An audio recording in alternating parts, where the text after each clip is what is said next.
YouTuber और big boss OTT 2 के विजेता एल्विश यादव की मुश्किलें कम होती नजर नहीं आ रही हैं। बीती रात एल्विश यादव से सांप का जहर सप्लाई करने के मामले में नोएडा पुलिस ने पूछताछ की।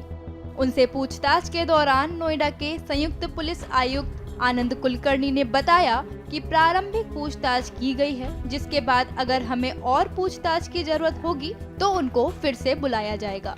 को लेकर पूछताछ की गई है और अब तक हमारे द्वारा इस विवेचना में जो साक्ष्य संकलित किए गए थे, इलेक्ट्रॉनिक एविडेंस गैदर किया गया था, उसके आधार पर क्वेश्चन तैयार किया गया था, जिसके आधार पर ये प्रारंभिक पूछताछ जो है एल्विश यादव से की गई है और इसमें हमें आवश्यकता पड़ती है तो और भी इसमें पूछताछ के लिए उसको बुलाया जाएगा।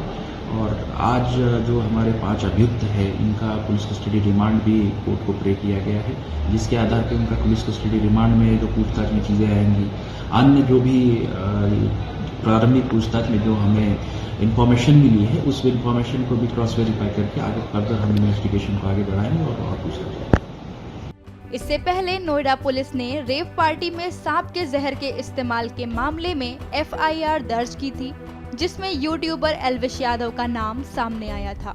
इस मामले में पुलिस ने 5 लोगों को गिरफ्तार किया है।